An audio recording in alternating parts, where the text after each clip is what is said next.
নমস্কার, আমার চ্যানেলে সবাইকে স্বাগত জানাই। আজ আমি তোমাদের বলবো যুগাবতার শ্রী শ্রী রামকৃষ্ণ পরমহংসদেবের একটি গল্প। ছোটদের কাছে শ্রীরামকৃষ্ণের কথা তুলে ধরার জন্যই আজকের এই গল্পটি।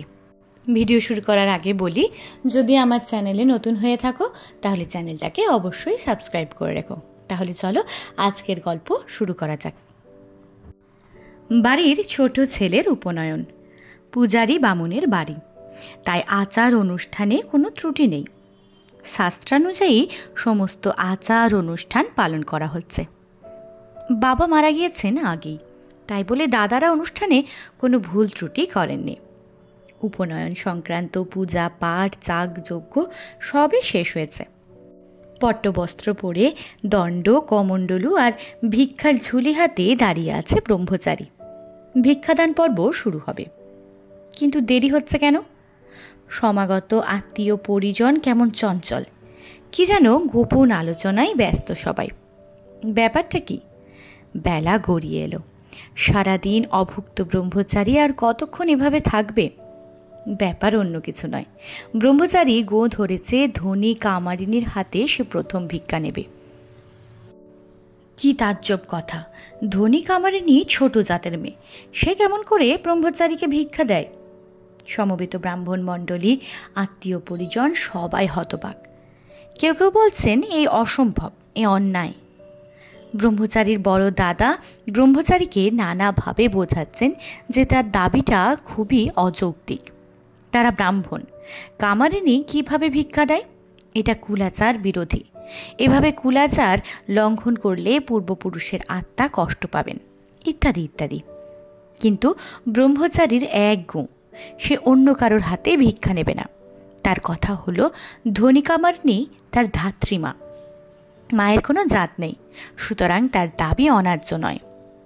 এই বলে সে ঘরে ঢুকেই দরজায় খিল তুলে দিল। শেষ পর্যন্ত হার মানতে হয় মা দাদাদের, তার দাবি মেনে নেওয়া হয়। হাস্যোজ্জ্বল মুখে ভিক্ষার ঝুলি নিয়ে দাঁড়ায় ব্রহ্মচারী, পট্টবস্ত্র পরিহিত এক উজ্জ্বল পুরুষ। ঈষৎ কম্পিত হাতে তার ঝুলিতে দানপত্র উপুর করে দেয় নিঃসন্তান ধনী কামারিনী। তার দুগাল বেয়ে গড়িয়ে পড়ে অশ্রুধারা। এ আনন্দাশ্রু। 8 বছরের এক সামান্য বালক তাকে অসামান্য মর্যাদা দিয়েছে। নিজ জাতের এক দরিদ্র কামার বউকে বসিয়েছে মায়ের আসনে। এরপরে কি চোখের জল বাঁধা মানে? মাত্র 8 বছর বয়সে জাতপাতের বেড়া ভেঙে বেরিয়ে আসা এই ছেলেটিকে জানো? ইনি আমাদের গদাধর, আমাদের পরমারাধ্য ঠাকুর শ্রী শ্রী রামকৃষ্ণ পরমহংসদেব। শ্রীরামকৃষ্ণের বাল্য নাম গদাধর, বাবার নাম ক্ষুদিরাম চট্টোপাধ্যায় এবং মায়ের নাম চন্দ্রামণি দেবী। ক্ষুদিরামের আদি নিবাস ছিল হুগলি জেলার কামারপুকুর থেকে 1.5 ক্রোশ দূরে দেরে গ্রামে। তিনি ছিলেন সৎ ও পরম নিষ্ঠাবান ব্রাহ্মণ। জমিদারের মিথ্যা মামলায় সাক্ষ্য না দেওয়ার জন্য অন্যায়ভাবে তাকেই বাস্তুচ্যুত করা হয়। অবশেষে পরম বান্ধব সুখলাল গোস্বামীর সাহায্যে কামারপুকুরে এসে বসবাস শুরু করেন। এখানেই 1836 খ্রিস্টাব্দে, মতান্তরে 1833 খ্রিস্টাব্দে 18 ফেব্রুয়ারি রামকৃষ্ণের জন্ম হয়। শিশুকাল থেকেই গদাধর অন্য 5টা ছেলের থেকে স্বতন্ত্র। পাঠশালায় যায়, কিন্তু পাঠে মন নেই। অথচ পুরাণ, রামায়ণ, মহাভারত, গীতা প্রভৃতি পাঠ শোনায় তার গভীর আগ্রহ। সাধু সন্ন্যাসীদের সঙ্গ তার খুব পছন্দ। বাল্য থেকে যৌবন, গদাধরের কিন্তু কোনো পরিবর্তন নেই। সর্বদাই আনমনা, মুখে কেবল ঠাকুর দেবতার গান, আর মাঝে মাঝে ভাব সমাধি। চিন্তায় পড়লেন আত্মীয় পরিজন। ছেলেকে সংসার সুখী করতে হবে, বিষয় আশয়ে মনোযোগী করতে হবে, এমন বাউন্ডেলে ভাবে কদিনই বা চলবে। তাই গদাধরের বিবাহ দেয়া হলো জয়রামবাটির শারদামণি দেবীর সঙ্গে। কিন্তু তাতেই বাকি, গদাধরের কোনো পরিবর্তন নেই। সারাদিন কেবল মা মা, এ যেন মর্তলোকে আর এক নিমাই। দক্ষিণেশ্বরে মা ভবতারিণীর মন্দিরে এসে গদাধর পেলেন নতুন জীবন। নিযুক্ত হলেন মায়ের পূজারী হিসেবে। সে কি আত্মবৎ সেবা! কখনো মায়ের সামনে কাঁদছেন, কখনো মাকে বকছেন, কখনো বা মায়ের কোলে বসে প্রসাদ খাচ্ছেন, আবার কখনো গভীর জঙ্গলে নির্জনে বসে সারা রাত মাকে ডাকছেন। হয়তো নিজের অজান্তে সরে গিয়েছে পরনের বস্ত্রটিও, খসে পড়েছে ব্রাহ্মণের উপবিত। কোনো দিকে হুঁশ নেই তার। গদাধরের ভাগ্নে হৃদয় থাকতেন গদাধরের সঙ্গেই। একদিন তিনি প্রশ্ন করলেন, আচ্ছা মামা, তুমি অমন বেবসন হয়ে ধ্যান করো কেন? গদাধর হাসতে হাসতে বললেন, ওরে, অষ্টপাশে বদ্ধ হয়ে আছে মানুষ। ঘৃণা, লজ্জা, ভয়, কুল, শীল, মান, জাতি আর অভিমান, এই অষ্টপাশ। মাকে পেতে হলে পাশ মুক্ত হতে হয়। তাই ধর্মতত্ত্ব জানার জন্য তার ছিল আকুল আগ্রহ। তন্ত্র সাধনা, বেদান্তসার কিংবা ইসলাম, খ্রিস্ট প্রভৃতি ধর্মের গভীরে ঢুকে তিনি বুঝতে চেয়েছিলেন তার আসল সত্যকে। বিখ্যাত বৈদান্তিক সাধক তোতাপুরী গদাধরের আধ্যাত্মিক জ্ঞানের গভীরতা দেখে তার নতুন নাম দেন রামকৃষ্ণ পরমহংস। এই নামেই তিনি খ্যাতি লাভ করেন নিখিল বিশ্বে। ঠাকুর রামকৃষ্ণকে বলা হয় লোকশিক্ষার গুরু।